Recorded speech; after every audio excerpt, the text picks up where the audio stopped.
Hai,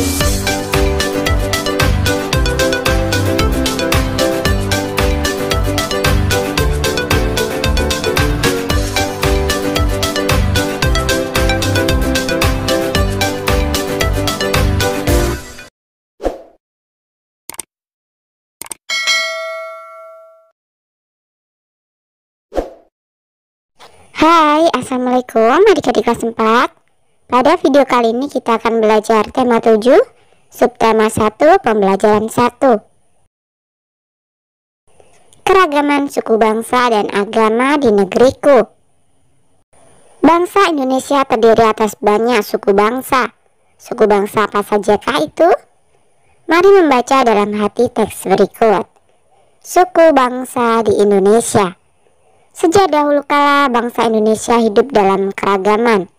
Kalimat Bhinneka Tunggal Ika pada lambang negara Garuda Pancasila bukan cuma slogan. Penduduk Indonesia terdiri atas beragam suku bangsa, agama, bahasa, adat, dan budaya.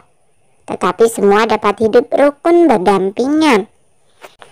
Berdasarkan hasil sensus Badan Pusat Statistik atau BPS tahun 2010, bangsa Indonesia terdiri atas 1.331 suku.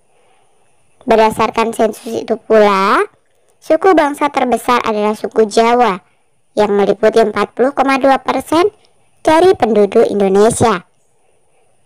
Suku Jawa ini merupakan gabungan dari suku-suku bangsa di Pulau Jawa, yaitu Jawa, Osing, Tengger, Samin, Bawean, Naga, dan suku-suku lainnya.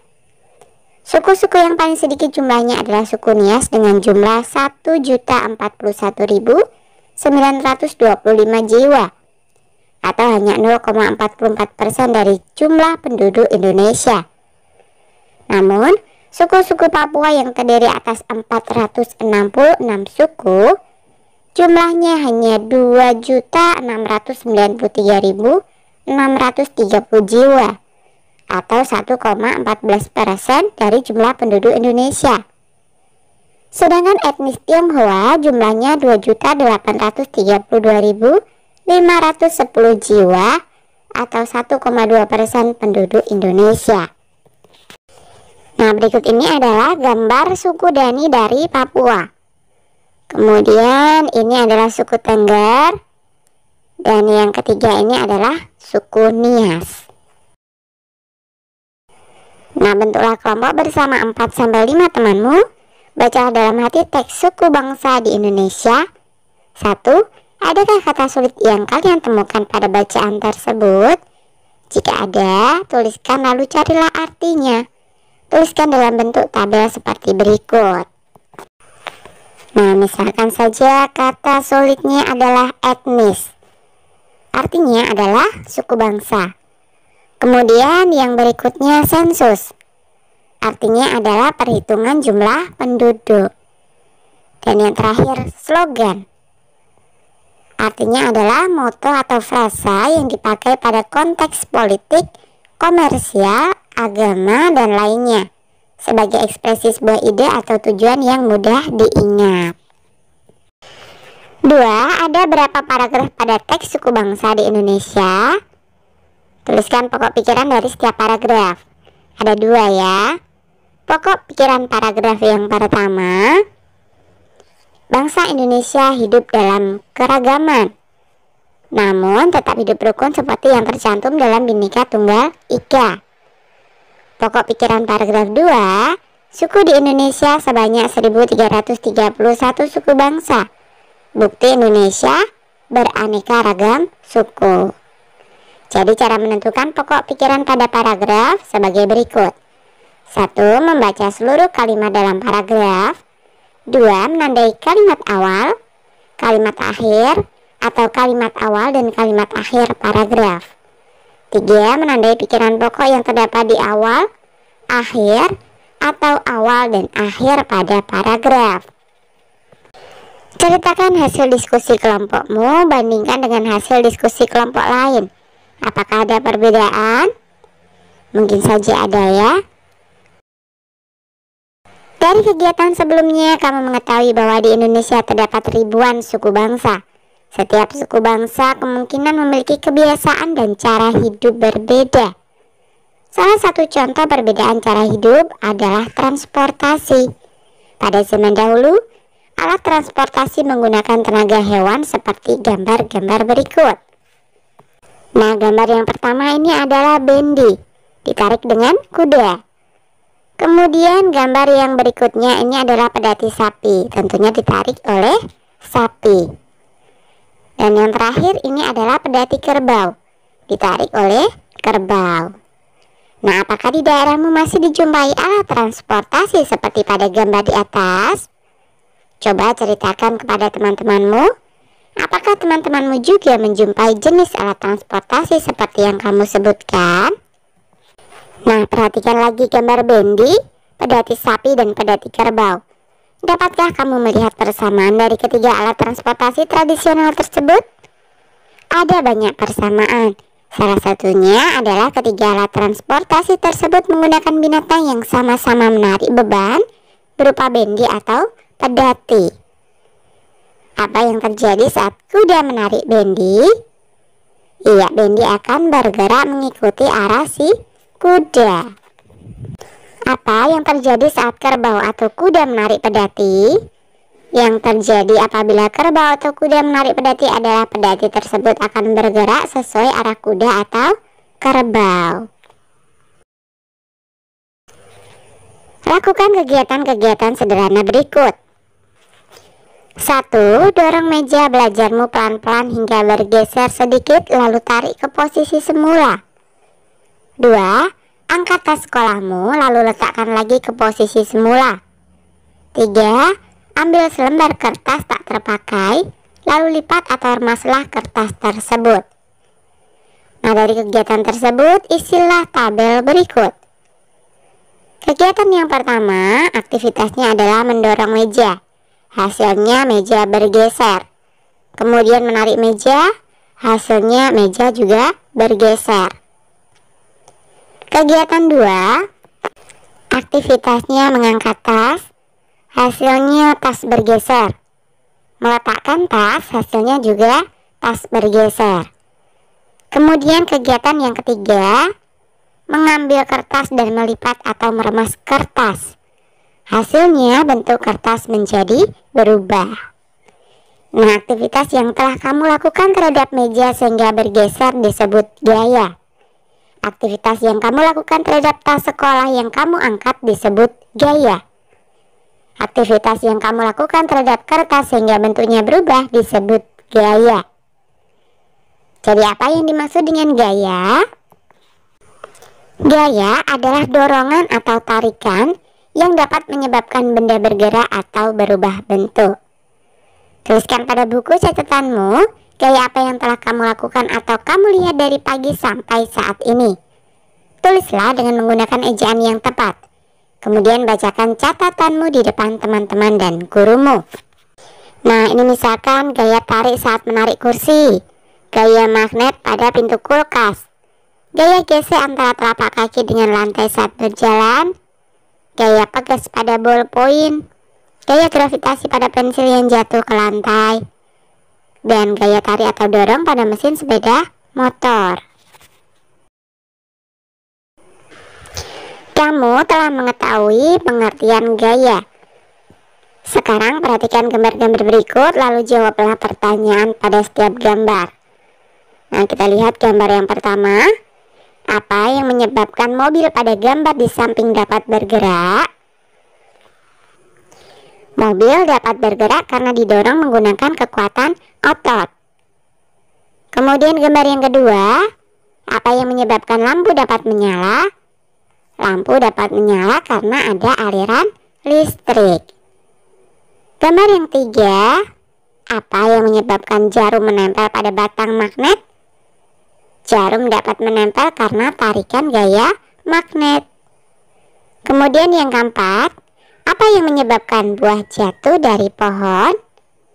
Buah jatuh dari pohon karena tarikan dari bumi.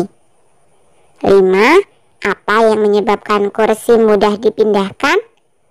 Kursi mudah dipindahkan karena menggunakan roda. Roda dapat menghilangkan gaya gesek kaki kursi dengan lantai. Gaya mempunyai banyak jenis sesuai dengan sumber yang melakukan gaya. Macam-macam gaya antara lain gaya otot, gaya listrik, gaya magnet, gaya gravitasi, dan gaya gesek. Perhatikan contoh kegiatan menggunakan gaya otot berikut.